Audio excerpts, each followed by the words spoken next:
من فيض مولانا الغفور قرآن رب العالمين جاء لنا نبراس نور فيه السعادة واليقين أسمى المعاني في السطور نسمو بها دنيا ودين نلقى الشفاعة في النشور بدلائل النور المبين في حفظه تحلو الأمور ما خاب من يرجو المعين نلقى الشفاعة في النشور بدلائل النور المبين بدلائل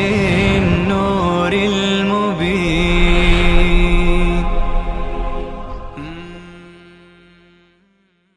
أعوذ بالله من الشيطان الرجيم. بسم الله الرحمن الرحيم.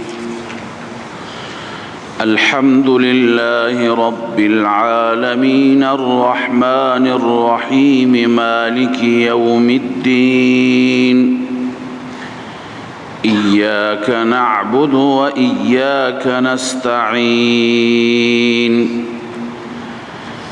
اهدنا الصراط المستقيم صراط الذين أنعمت عليهم غير المغضوب عليهم ولا الضالين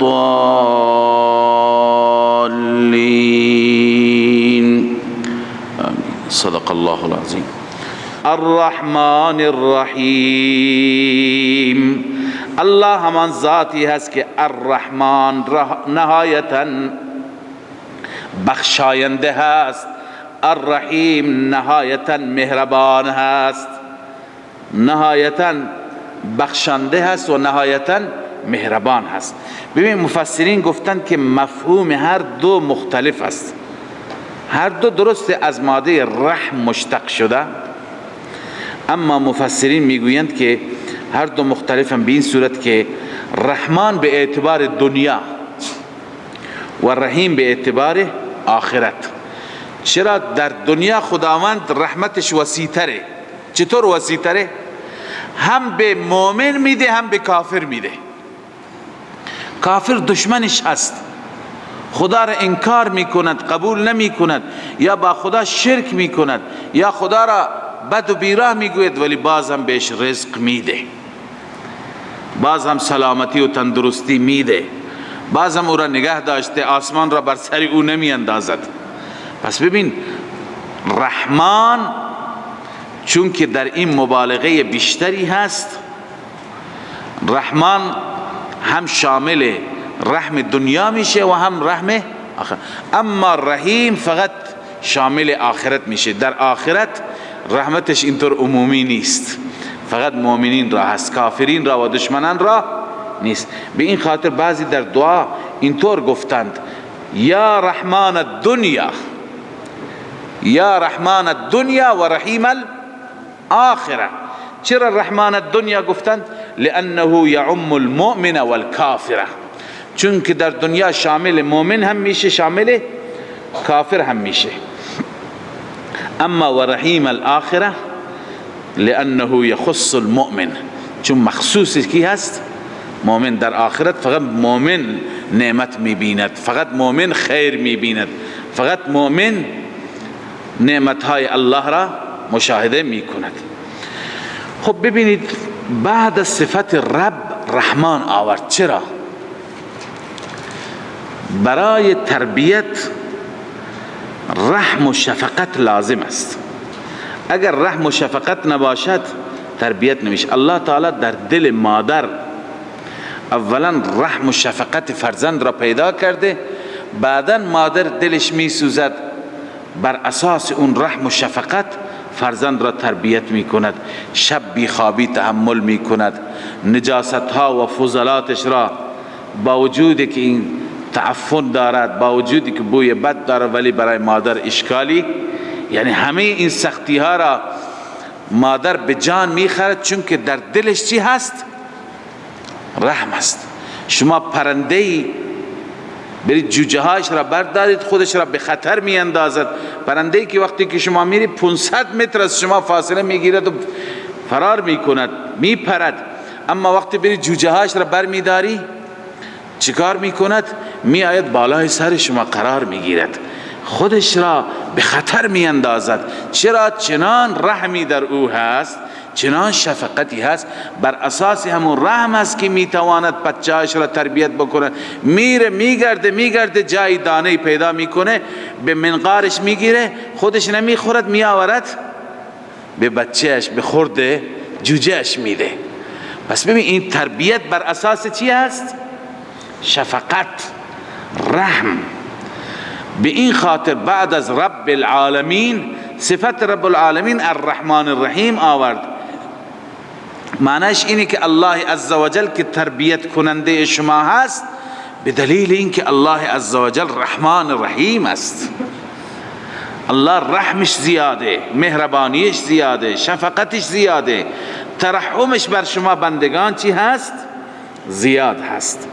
لذا تمام این عالم ساخته شده که زمانی به ما فایده میرسه که اون کسی که سازنده این عالم هست در وجود او رحم باشد. خب الرحمن الرحیم، الله آن ذاتی هست که نهایتاً بخشنده، الرحیم نهایتاً مهربان هست. مالک یوم الدین، مالک روز جزاست. مالک چیه؟ روز جزاست. الدین اینجا به معنی چی هست؟ جزا، قیامت. مالک روز قیامت است، مالک روز جزاست. ما قبلا خواندیم که دین چند معنا دارد. یکی دین به معنی شریعت، ان الدین عند الله الاسلام، الطریقة المسلوکه، روشی که ما به او چی میکنیم؟ در زندگی خودمون عمل میکنیم، پایبند هستیم.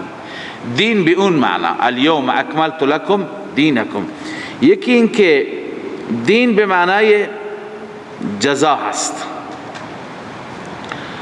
مالک یوم الدین، مالک روز جزا، مالک روز قیامت. و دیگه دین به معنی توحید می آید، به معنی عبادت، توحید فی العبادت و توحید فی الدعا. توحید فی العبادت و توحید فی الدعا. حضرت یوسف چی میگه؟ امر الله تعبدوا الا ایاه، الله امر کرده که هیچ هستی را عبادت نکنید بغیر از الله. آخر چی میگه؟ ذالک الدین القیم، دین قیم و دین استوار و دین راست کدومه؟ همینی که لا تعبدوا الا ایاه. پس توحید فی العبادت چی شد؟ دین شد. فادعوا الله مخلصین له الدین الا لله الدین الخالص، یعنی خالصتا عبادت ها را برای الله اختصاص بدهید. یا فاعبد الله مخلصا له الدین. متوجه شدید؟ ببینید عقیده قیامت، عقیده قیامت بسیار مهم است. اهمیت عقیده قیامت را میخوام خدمت شما عرض بکنم و فلسفه روز دین و روز جزا را. تمام کائنات را که الله عزوجل در نظام ربوبیت پیدا کرد، هر چیزی را در خدمت انسان قرار داد. زمین برای انسان، آسمان برای انسان، جو برای انسان، نباتات و درختان، اشجار و دریاها و عرض کنم که آنچه که در دریاها هست از جواهر و یواقیت و ماهی ها و خلاصه بر و بحر، همه برای انسان. بعد برای هدایت انسان انبیا را فرستاد، حضرت رسول صلی الله علیه و سلم را فرستاد و چه نعمتهای خدا به انسان داد. اما ببینید این همه برای انسان، تمام کائنات برای انسان. الان عقل میگوید که باید یک روزی باشد مشخص بشه که انسان این همه که به انسان داده شد، انسان ها کدوم انسان ها سپاسگزار، کدوم ها ناسپاس، کدوم ها شاکر، کدوم ها کافر، کدوم ها مطیع، کدوم ها عاصی.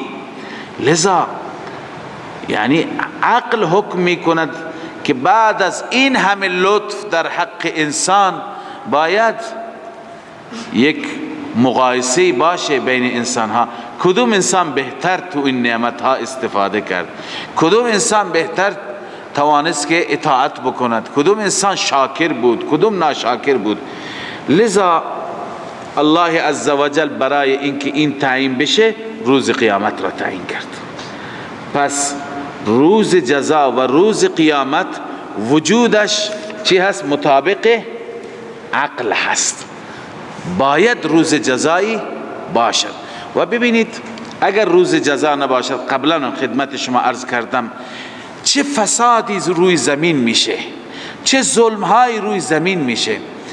الان که من میتوانم به مال شما، به جان شما تعرض بکنم، نمی کنم. چرا؟ چون که از روز جزا میترسم. اگر اعتقاد به قیامت نبود، اگر باوری نبود، حتی امروزه همه انسان ها، کفار، یهود، نصارا، اونها هم اعتقاد به قیامت دارند، گرچه اعتقاد اونها ضعیف است. خب همه اعتقاد به قیامت دارند. همین اعتقاد به قیامت باعث شده که انسان ها تا یک حدی، حد و مرز بشناسند، به حقوق همدیگر تجاوز نکنند، به همدیگر تجاوز نکنند، به مال و جان همدیگر تعرض نکنند. جاهایی که این عقیده ضعیفتر است میبینیم ظلم صورت میگیرد، اونجا انسان ها کشته میشه، خونها ریخته میشه. به این خاطر واقعا عقیده به آخرت دنیا را چی کرده؟ دنیا را آرام کرده. دنیا را که آرام کرده، چی آرام کرده؟ عقیده به آخرت. اگر آخرتی نبود، اگر روز جزایی نبود، خب انسان میگه که همین دو روزه دیگه، چه پروایی داره.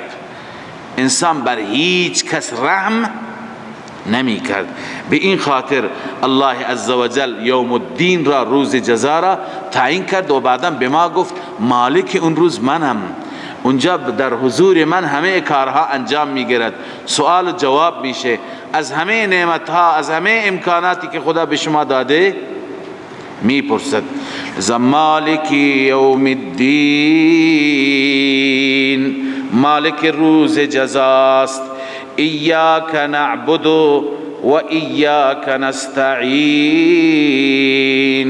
فقط و فقط تو را عبادت میکنیم خدایا. و ایاک نستعین، فقط و فقط از تو کمک میخواهیم، از تو استعانت میطلبیم. ببینید معنای عبادت را الان توجه کنید که دوباره در قرآن مجید مجبور نشیم بار بار تکرار بکنیم. اولا در مفهوم عبادت دو چیز داخل است. یکی غایت تذلل، یعنی تا جایی که راه دارد خودت را عاجز بکن، خودت را ذلیل بکن،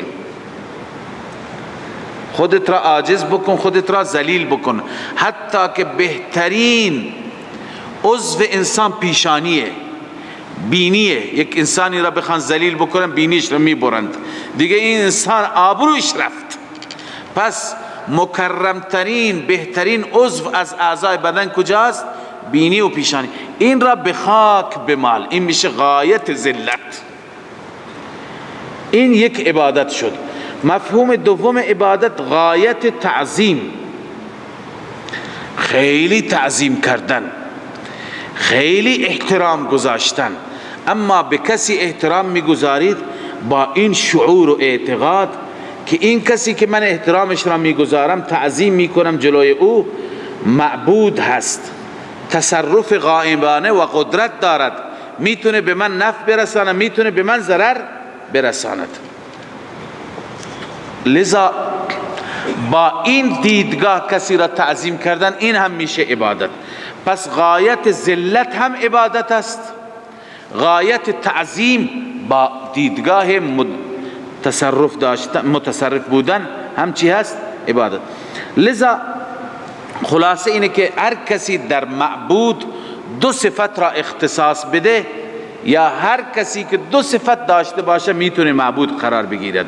یک علم غیب، قبلا خواندیم. یک چی؟ علم ما که او را عبادت میکنیم باید از احوال ما چی داشته باشد؟ خبر داشته باشد، بدونه که من چه وضعیتی دارم، چه شرایطی دارم، خوبم بدم، ناراحتم یا راحتم. اول باید در معبود چی داشت؟ چه اعتقادی داشت؟ که عالم غیب هست. دوم باید که مالک و مختار و متصرف باشد، یعنی اختیار داشته باشد، بتونن من که بچه میخوام به من بچه بده، بتونه من که مال میخوام به من مال بده، بتونه من که ثروت میخوام به من ثروت بده، بتونه من که سلامتی و به هر حال تندرستی میخوام به من، یعنی مالک و متصرف هم باشد. خب اکنون در قرآن نگاه میکنیم، این صفات فقط مال خدا هستند. این صفات مالکی هستند، فقط خدا هستند، کسی دیگه این صفات را ندارد.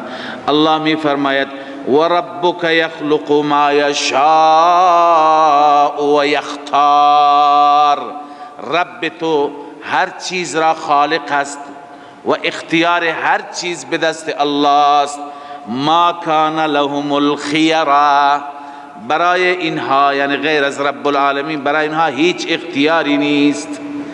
پس اختیارات، تصرفات فقط و فقط مالکی است، مال الله است. خب پس مدبر و متصرف فقط خدا، غیر از خدا کسی نیست. عالم الغیب و ربک یعلم ما تکن صدورهم و ما یعلنون. فقط الله است که میداند آنچه که در دلها مخفی هست و آنچه که آشکار میکنند. بغیر از الله کسی دیگر نمیداند. قل لا یعلم من فی السماوات والارض الغیب الا الله. اعلام بفرما نمیداند تمام اون هستی هایی که در آسمان ها هستند، چه ملائکه اونجا هستند، چه انبیا و کسانی که در زمین هستند، همه و همه غیب را نمیدانند الا الله.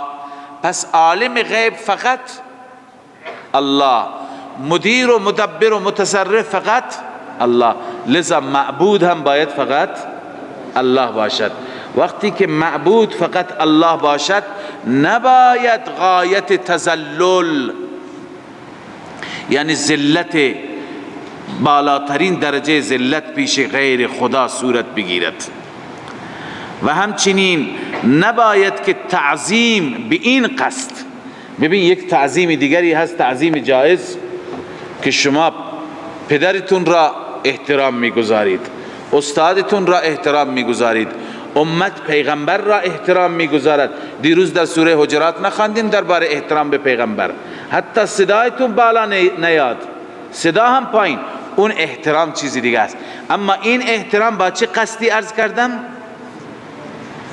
با قصد این که او را مدبر و متصرف بدانیم و او را عالم الغیب بدانیم. با این قصد احترام جای دیگه نباشد. این هر دو نوع، هم غایت تذلل و هم غایت تعظیم، باید برای چه ذاتی انجام بگیرد؟ برای الله. ببینید علامه ابن قیم چی می فرماید؟ العبادة عبارة عن الاعتقاد والشعور. العبادة عبارة عن الاعتقاد والشعور. عبادت عبارت است از چی؟ از این که شما اعتقاد داشته باشید و شعور داشته باشید. به چی؟ بأن للمعبود سلطة غیبیة، که این معبودی که من او را عبادت میکنم، این معبودی که من او را میخوانم، این سلطه غیبیه دارد. سلطه چی دارد؟ غیبیه دارد. یقدر بها علی النفع والضرر. چه سلطه غیبیه دارد؟ که قادر نفع و ضرر است، میتونه هم به من نفع برساند هم میتونه به من ضرر برساند. خب پس هر ثنایی که شما کسی را میکنید، فکل ثناء و دعاء، هر دعای انسان میکند یا فلان، و هر ثنایی که میکند، و تعظیم، هر تعظیمی که میکند، یصاحبه هذا الاعتقاد،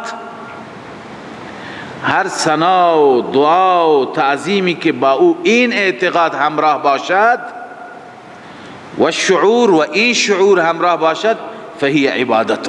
این چی هست؟ عبادت است. مدارج السالکین. به تعبیر ساده تر میگم که عبادت اینه که انسان چنان اعتقادی داشته باشد که معبودی که من او را عبادت میکنم هم تسلط دارد، تسلط غیبی، میتونه به من نفع برسانه، من میتونه به من ضرر برسانه، لذا هم تسلط داره هم علم داره، از حال من هم خبر دارد. لذا هر کسی که کسی را با این دیدگاه تعظیم میکند، دعا میکند، از او میخواهد فلانی مشکل من حل بکن، و اعتقاد داشته باشد که او ما فوق الاسباب میتواند مشکلات من حل بکند، این شد عبادتی او. این چی شد؟ عبادتی او. لذا این عبادت اختصاص به خدا دارد. ما در سوره فاتحه میگیم ایاک نعبد، بار اله فقط ما تو را عبادت میکنیم. برای غیر خدا عبادت کردن میشه شرک، یعنی این تذلل، این ذلت میشه شرک. اما ببینید اینجا یک سوالی هست، با اشکال عمده مواجه میشیم. اشکال اینه که ما برای غیر خدا تعظیم میکنیم، پدر را تعظیم میکنیم، پیغمبر را تعظیم میکنیم، مادر را احترام میگذاریم و جلوی اونها هم ما ادب را رعایت میکنیم. گاهی امکان داره انسان نیاز باشد که دست استاد را، دست پدر را ببوسد، و این نوع تعظیم هست یا نیست؟ نوع احترام هست یا نیست؟ اما وقتی که این توضیح را دادیم، این خود به خود مسئله چی شد؟ حل شد که انسان کسی را تعظیم بکند، اعتقاد داشته باشد که این مدیر و مدبر و متصرفه، و اعتقاد داشته باشد که عالم الغیبه. اگر این اعتقاد نباشد، تعظیم عبادت نمیشه، تعظیم ادب میشه، احترام میشه. متوجه شدید؟ اما بعضی تعظیم ها هستند، خوب توجه کنید، بعضی تعظیم ها هستند ولو اینکه با این اعتقاد نباشن بازم شرکه، چون این تعظیم ها اختصاص به خدا دارند. این تعظیم ها اختصاص به خدا دارند. این تعظیم چیه؟ مثل طواف، مثل سجده و مثل قسم. سجده، طواف، قسم، که اینها با هر نیتی باشند برای غیر الله حرامند. انسان نیت علم غیب داشته نباشد در او، ولی تعظیما او را سجده بکند. انسان معتقد نباشد که او مدیر و مدبر و متصرفه، ولی بره سجده بکند تعظیما، بره طواف بکند، دور و برش بچرخه، بره به او، به جان او قسم بخورد. نه، اینها صراحتا در حدیث در آیه من آمدند. اینها چه به نیت عبادت چه به نیت تعظیم برای هر کسی غیر از خدای عزوجل چی هست؟ حرام هستند، جایز نیستند. خب ایاک نعبد و ایاک نستعین، فقط و فقط تو را عبادت میکنیم و فقط از تو استمداد میجوییم، کمک میطلبیم، کمک میطلبیم. بس متوجه شدید که تمام عبادت ها اختصاص به کی دارند؟ به الله دارند. استعانت و کمک گرفتن هم اختصاص به الله دارد. فقط باید از الله کمک گرفت. اولا مفهوم استعانت. استعانت چیه؟ استعانت اینه که در حاجات و مشکلات کسی را ما فوق الاسباب فریاد زدن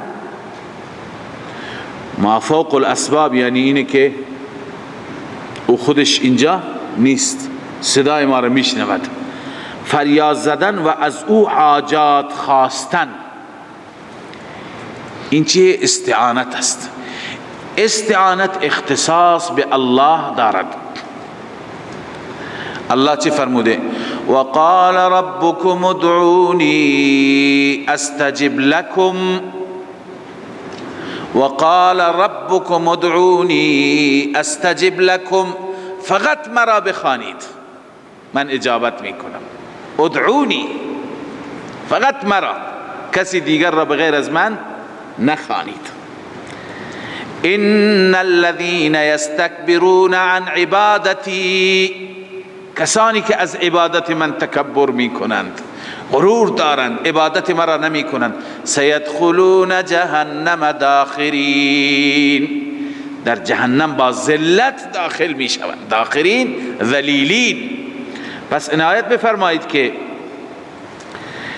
استعانت اینه که ما مافوق اسباب کسی را حاجت روا بدانیم که حاجت ما را برآورده می کند، مشکل ما را حل می کند، به ما بچه میده، به ما مال میده، به ما رزق میده، به ما برکت میده و تندرستی و سلامتی میده، مریضان ما را شفا میده، زندانیان ما را آزاد میکنه.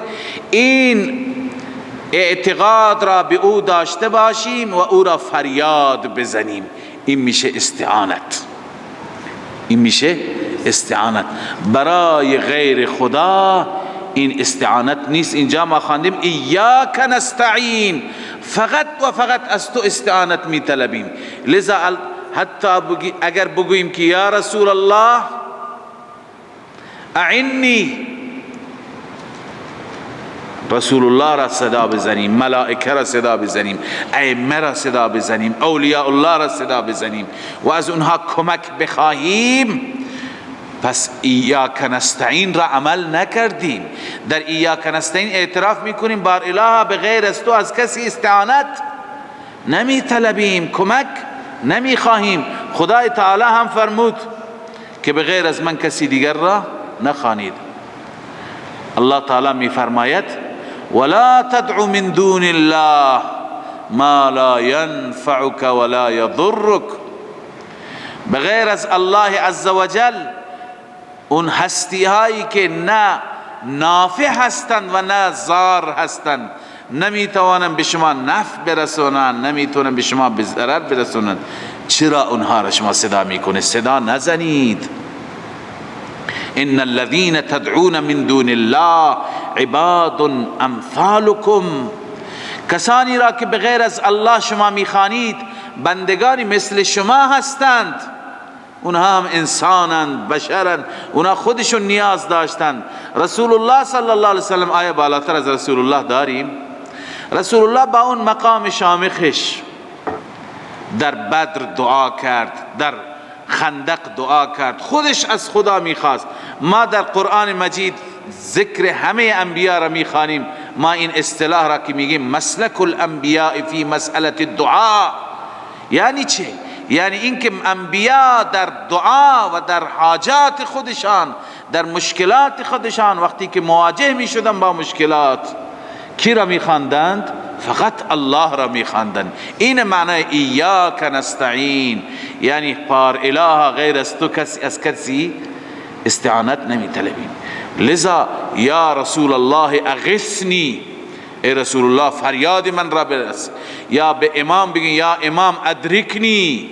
اینها استعانت از غیر الله خواستن است و این توحید نشد. این استعانت فقط از الله نشد. لذا اینجا الله تعالی می فرماید که و ایاک نستعین، به ما آموزش میده ما فقط و فقط از او استعانت بطلبیم.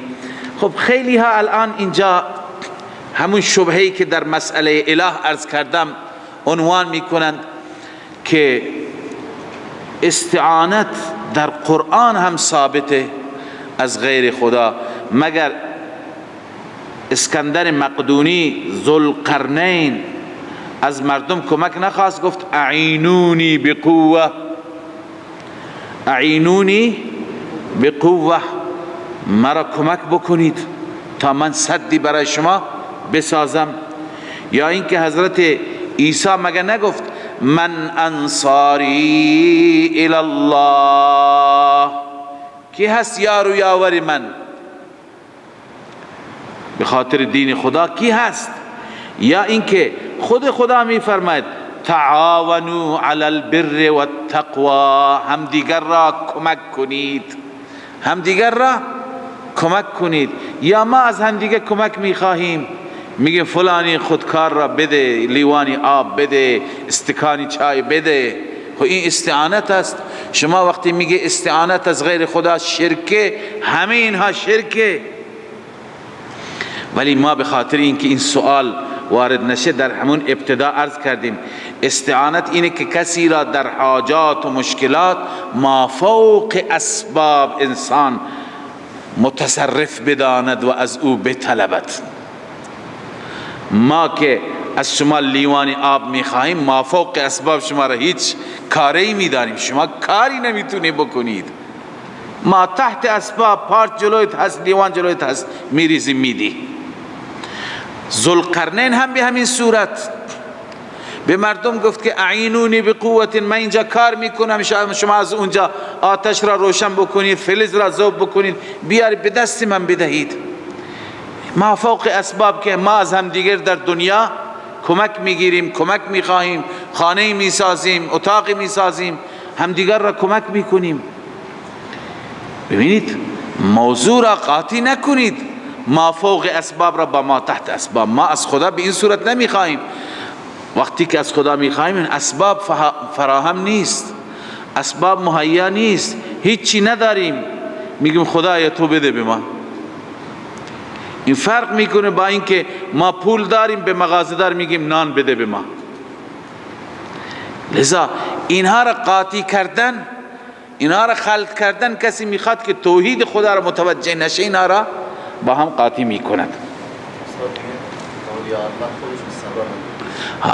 ما بحث اسباب را خواندیم هم که الله عزوجل، ما عبارات شاه عبدالعزیز بود، شاه ولی الله بود، و اینکه حدیث هست که اولیاء الله بعد از اینکه وفات میکنند کجا میرند؟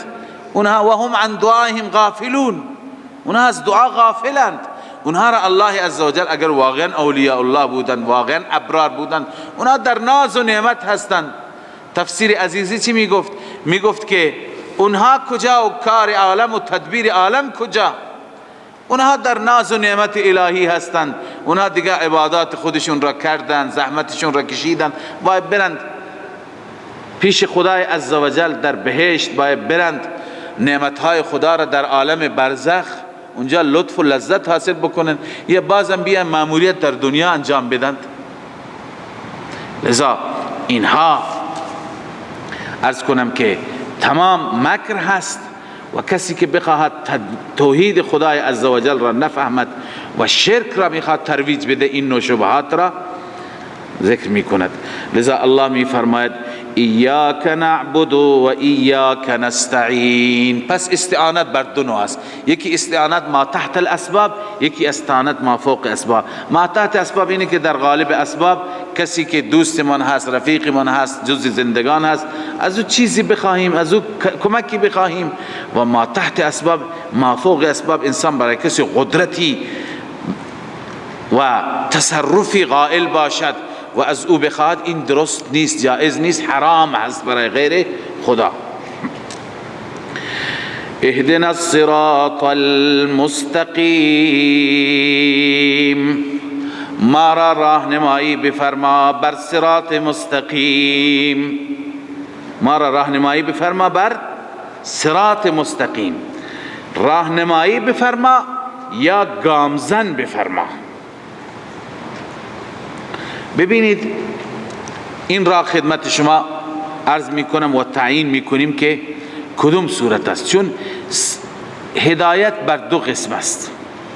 یکی هدایت به معنای اراءت الطریق، راه را نشان دادن. این را که خداوند عزوجل در قرآن نشان داده. شما میایید میگید منزل زید کجاست؟ من میگم از این خیابان مستقیم برو، دست چپ بپیچ، دست راست فلان پلاک. این هست اراءت الطریق، به شما راه را نشون دادم. دوم، هدایت به معنی ایصال الی المطلوب، یعنی شما را به مطلوب رسوندن. اینه که شما میگی منزل زید کجاست، میگم بیا با من، دستتو میگیرم دم منزل میبرم، میگم این منزله. این چی شد؟ ایصال الی المطلوب. هدایت الهی هم بر دو نوعست. یکی اراءت الطریق، خداوند به همه انسان ها را هدایت داده، به این معنا که برای همه انسان ها راه را نشون داده در قرآن، در کتاب های آسمانی سابق. الله تعالی گفته که راهتون راه درست کدومه، راه غلط و اشتباه کدومه، مسیر صحیح کدومه، مسیر انحرافی کدومه. و هدیناه النجدین، به انسان ما هر دو راه را، هر دو طریق را نشان دادیم. اما دومی اینه که خداوند عزوجل اسبابی فراهم بکند، زمینه فراهم بکند که این انسان بره بر مسیر هدایت، بر مسیر صراط مستقیم. خب اکنون اینجا کدوم مراد است؟ بعداً. اما صراط مستقیم چیه؟ ببین صراط مستقیم، ما معتقدیم که الف لامی که بر صراط مستقیم هست، این الف لام عهدی هست. صراط مستقیم خاص، همونی که قبلا ذکر شد. کجا ذکر شد؟ در ایاک نعبد و ایاک نستعین. پس بنویسید که الف لام عهدی هست، یعنی صراط ایاک نعبد و ایاک نستعین. پروردگارا بر این راه توحیدی ما را گامزن بفرما، بر این راه ایاک نعبد و ایاک نستعین. خب هر چیز را به توحید رفت میدی، صراط مستقیم هم شد توحید. ببینید عیسی علیه السلام چی میگه؟ ان الله ربی و ربکم فاعبدوه. رب من و رب شما الله است، فقط او را عبادت بکنید. هذا صراط مستقیم. صراط مستقیم چیه؟ توحید فی العبادت، فقط خدا را عبادت کردن. این صراط مستقیم. صراط مستقیم یعنی راه توحید، نه راه شرک، نه راه خرافه. الله عزوجل در جای دیگه میگه الم اعهد الیکم یا بنی آدم، ای بنی آدم من با شما عهد نکرده بودم الا تعبدوا الشیطان، شیطان را پرستش نکنید. ما عبد من دون الله شیطان است. الا تعبدوا الشیطان، شیطان را پرستش نکنید، از شیطان خط نگیرید، از خدا و از قرآن خط بگیرید. و بعدا می فرماید و ان اعبدونی هذا صراط مستقیم، مرا فقط عبادت کنید، این است صراط مستقیم. هذا صراط مستقیم. پس صراط مستقیم چیه؟ بله صراط مستقیم توحید هست، توحید فی العبادت، فقط خدا را عبادت کردن و کسی دیگر را عبادت نکردن. ایاک نعبد و ایاک نستعین، در اهدنا الصراط المستقیم همون راه را میخواهم خدایا. کدوم راه را؟ همون راهی که در ایاک نعبد و ایاک نستعین مشخص کردی که توحید فی العبادت و توحید فی الاستعانت داشته باشم، فقط از خدا بخوام و فقط خدا را عبادت و پرستش بکنم. این هست صراط مستقیم. بله تمام احکام اسلام هم صراط مستقیم، شامل عبادات، معاملات، اخلاق، معاشیات، سیاست ها، همه و همه چنانچه علامه نصفی میگه المراد به طریق الحق و هو ملت الاسلام. مراد صراط مستقیم چی هست؟ طریق حق هست. چیه؟ طریق حق و هو ملت الاسلام. اما در سوره انعام خداوند همه را ذکر کرده، هم عبادات را ذکر کرده، هم معاملات را ذکر کرده، هم معاشیات را، همه اینها جزء صراط مستقیمن. ولی این را هم بدونید که در رأسش توحیده. بدون توحید بازم صراط مستقیم نیست. در سوره انعام که 3 آیه را به عنوان وصیت‌نامه رسول الله گفتند و آخرشون میاد و ان هذا صراطی مستقیما فاتبعوه. خدا میگوید که این راه من هست، صراط مستقیم. ابتدایش چیه؟ الله میفرماید قل تعالوا اتل ما حرم ربكم علیکم. بیایید برای شما تلاوت بکنم که رب چه چیزهای حرام کرده. ببین صراط مستقیم از اینجا شروع میشه، تمام معاملات و عبادات و معاشیات و همه را شامل میشه. اتل ما حرم ربكم علیکم الا تشركوا به شیئا. اولینش الا تشركوا به شیئا، شرک نکنید، توحید همینه. بعدا ادامه و بالوالدین احسانا، تا که 10 تا را الله تعالی می شمارد. ذالکم وصاکم به لعلکم تعقلون، ذالکم وصاکم به لعلکم تتقون. آخر میگه و ان هذا صراطی مستقیما فاتبعوه. پس تمام اینها صراط مستقیمه. تمام عقاید، عبادات، معاشرات، اخلاق، معاملات، همه را در اینجا خداوند وفا بالعهد را آورده، صدق و راستی را آورده، همه را آورده. لذا در رأسشون بازم چی شد؟ توحید. پس صراط مستقیم این هست. و بعض هدایت، واژه هدایت که در زبان عربی استعمال میشه بر 2 قسم است. یکی بدون واسطه حرف جر متعدی که هست و یکی با واسطه حرف جر.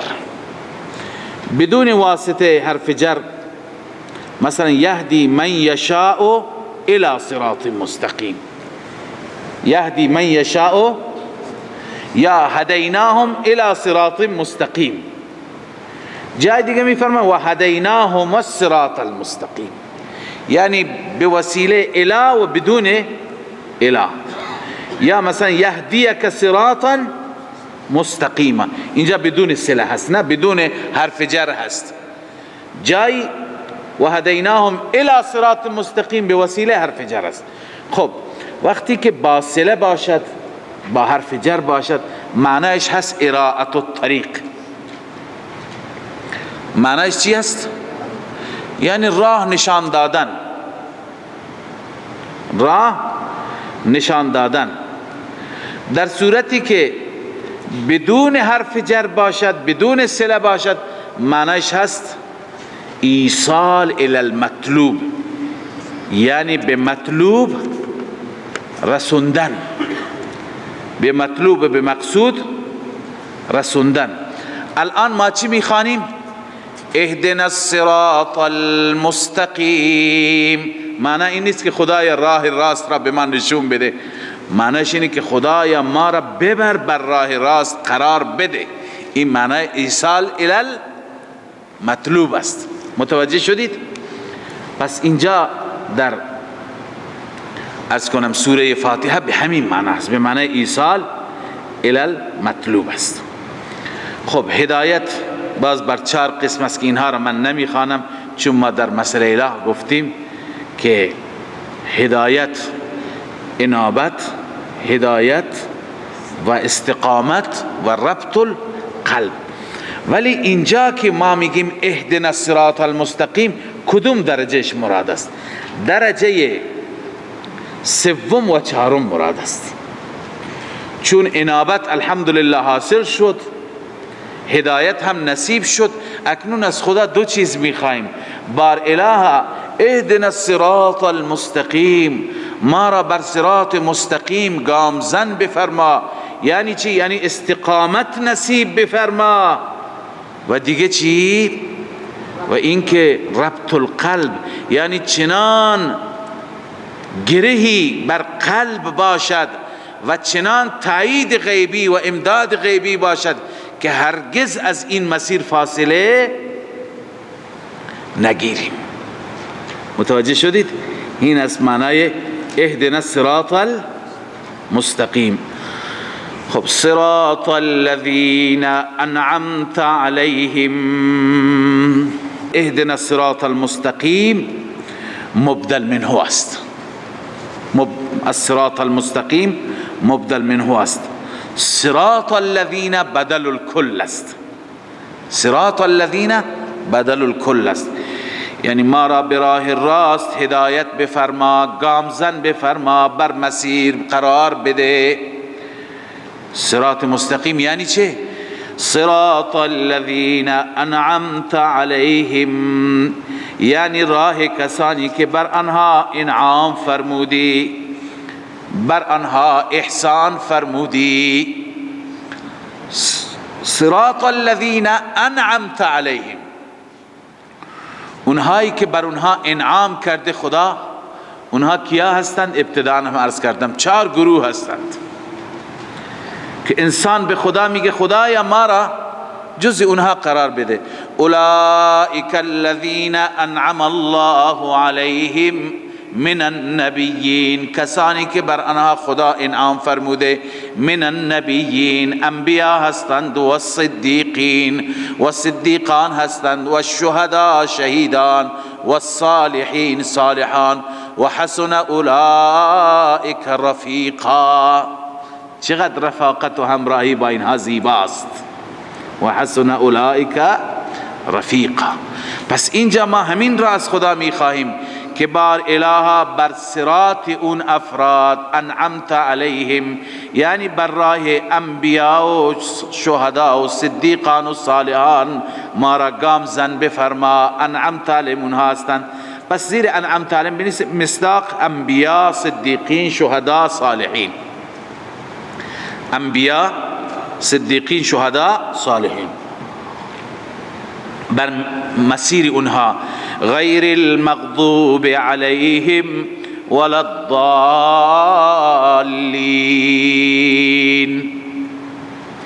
پس انعمت علیهم بیان احوال چی شد؟ بر اساس توضیح علامه شبیر احمد عثمانی، کسانی که تسلیم شدند، پذیرفتند. غیر المغضوب علیهم بیان احوال کسانی هست که نپذیرفتند. غیر از اون کسانی که مغضوب علیهم بر آنها غضب فرمودی، بر آنها خشم فرمودی. ولا الضالین، و نه گمراهان. غیر از اون کسانی که اونها را گمراه کردی، ما را بر مسیر گمراهان و کسانی که خشم و غضب تو بر اونهاست قرار نده. مغضوب علیهم کیا هستند؟ قبلا روایت حضرت عدی بن حاتم رضی الله تعالی عنه را برایتون خواندم، اونجایی که قرآن را تفسیر میکنیم با حدیث و با روایت. حضرت عدی میفرماید من از رسول الله صلی الله علیه و سلم پرسیدم یا رسول الله غیر المغضوب علیهم ولا الضالین کیا هستند؟ المغضوب علیهم فرمود مغضوب علیهم یهودند، و الضالین کیا هستند؟ نصارا هستند. مغضوب علیهم الله تعالی می فرماید و غضب الله علیهم ضربت علیهم الذلة والمسکنه و باءوا بغضب من الله. درباره یهود است نه؟ ضربت علیهم الذلة والمسکنه و باءوا بغضب من الله. و کلمه ضلالت جای جای قرآن مجید برای نصارا بکار برده شده. پس مغضوب علیهم یهود هستند و ضالین چیا هستند؟ مسیحیان و نصارا هستند. الله تعالی تعلیم داده به ما، آموزش داده که ما در دعای خودمون از خدای عزوجل پناه بخواهیم که جز اون دو گروه نباشیم و جز گروهان منعم علیهم قرار بگیریم. صدق الله مولانا العظیم. من فيض مولانا الغفور قرآن رب العالمين جاء لنا نبراس نور فيه السعادة واليقين أسمى المعاني في السطور نسمو بها دنيا ودين نلقى الشفاعة في النشور بدلائل النور المبين في حفظه تحلو الأمور ما خاب من يرجو المعين نلقى الشفاعة في النشور بدلائل النور المبين بدلائل النور المبين.